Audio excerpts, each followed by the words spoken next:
This is Performance Time, the show about site reliability and human beings. I'm Stephen Townsend. Hello and welcome to Performance Time. Today I am here in my new house, which is pretty much empty, but I've moved my computer across and I have some peace and quiet to record an episode.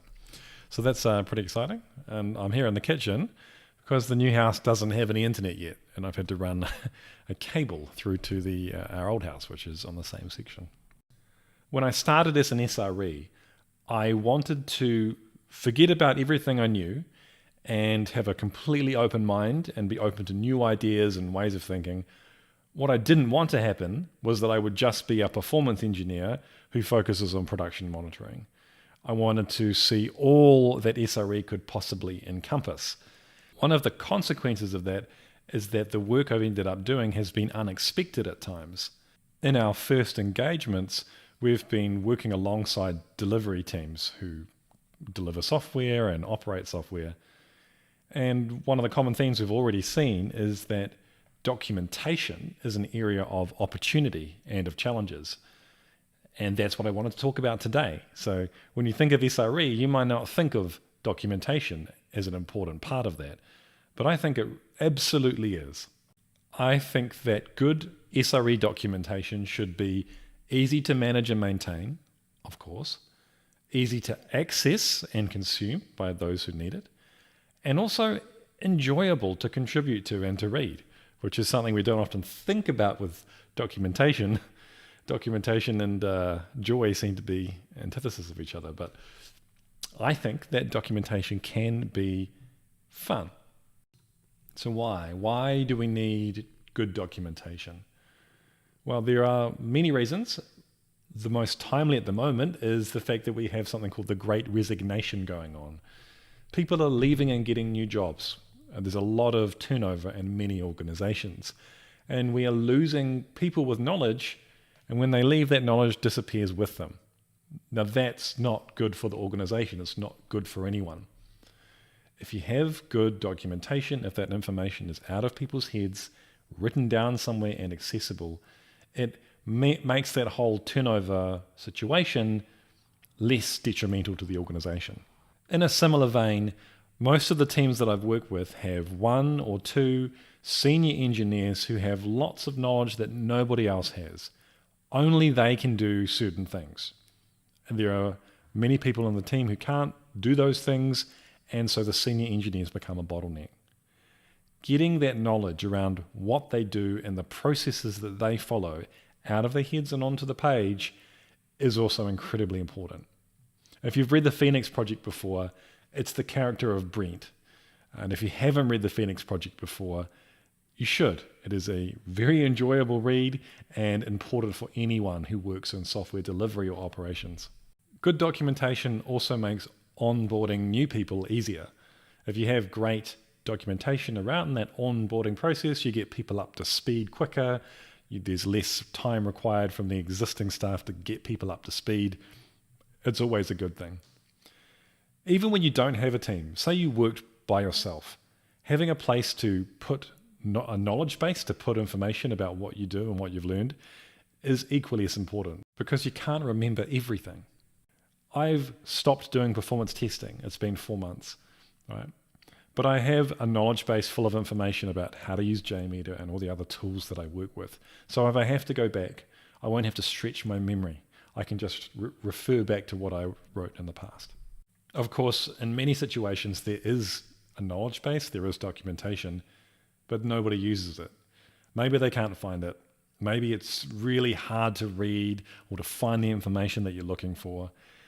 And in many cases, teams find maintaining documentation challenging. It seems like a lot of work for not a lot of payoff. So what does good documentation look like then? I think it tends to have a consistent structure. So it's easy to find where things are, and also you know where to put things if you want to contribute to it. Now, there is an exception to that rule. There are some tools designed specifically for the ability to enter chaotic information, and it self-organizes.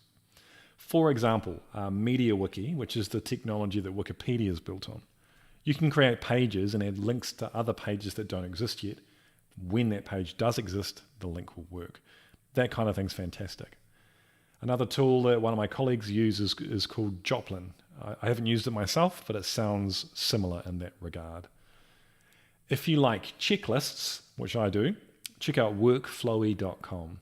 You can have infinite nested checklists for anything you want. I think that good documentation tends to have a sensible order or a flow to things. Putting your instructions in chronological order, for example. There also needs to be enough detail to your documentation that your audience can get all the information that they need. I think we should assume that our audience member is a grad who's just joined the team. They don't have context, they don't know anything, so give them all the instructions they need. Don't make assumptions about what people do and do not know. I think good documentation is achievable to maintain. That comes down to, in part, the tools that we use for our documentation, also how we document and the structure we use, and how tied the documentation content is to the state of the software. For example, you don't want to have to update your documentation significantly every time you deploy. That's impossible, right? Good documentation should ultimately be a joy to read and contribute to. It should be, I find contributing to or reading good documentation satisfying. And it should be. Why should it be different than anything else that we do? Why make it this afterthought that we don't want to do? Why don't we make it an integral and interesting part of our work? So what's stopping us from having this amazing, interesting, and helpful documentation? One of the things which is really tricky is making documentation accessible. So imagine there is someone in your organization who doesn't know you and doesn't know your team, but they are looking for some information that you know. Now, would they be able to find it? Would they know where to look in the first place? Which tool to go to, for example? The answer is probably no. So how do we change that? How do we make it so anyone who needs that information can find it? The other challenge, of course, is how to make the documentation enjoyable to read or even readable in the first place. It's tricky. It's a whole skill set. It's not something we ever taught. We have to either organically be good at it, which I don't think many people are, or you have to do research and look into it and do trial and error and find what works for you and for your team. It's a real challenge to get the right level of information so you're not overwhelming people, but there's enough information so people can actually act on that knowledge. The other challenge is how much work is required to maintain documentation. There's nothing worse than having to go back and redo the same set of information constantly. So how do we avoid that? How can we structure the knowledge or put the knowledge in a generic enough way that we don't have to continually update it, but it still provides value?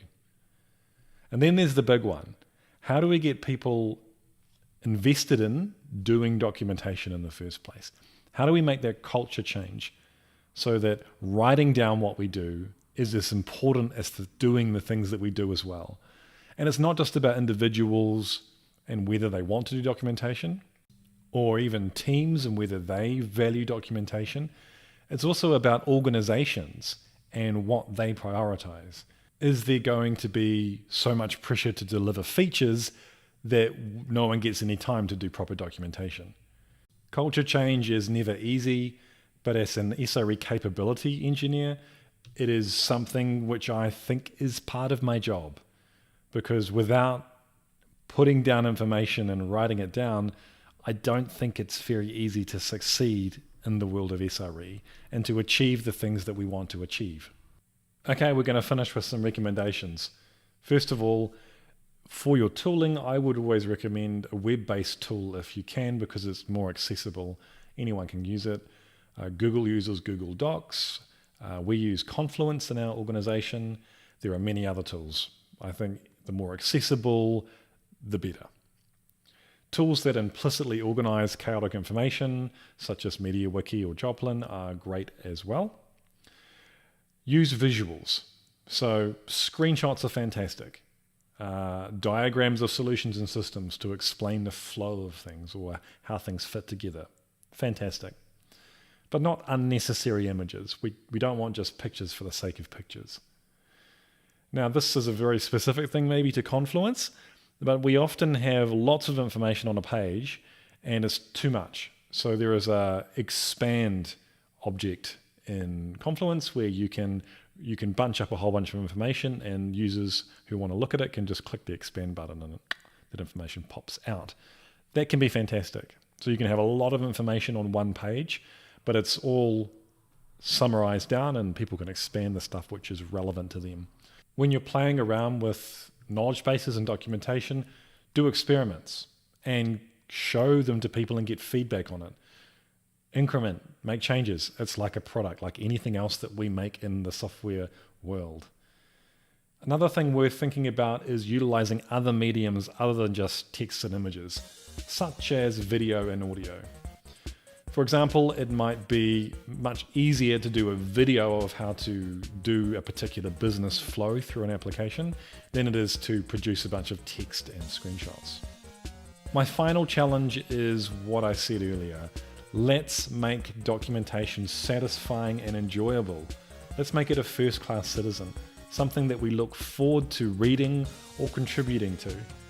And if you do find some, or you make some great documentation, share what you've done with the community so we can all see what great looks like. Help inspire other people to do better. That's all from this episode of Performance Time. Thank you once again for tuning in. As I said, I'm taking the week off. I've got some memes lined up for the rest of the week, but I'll be back next week with more site reliability content. Catch you later.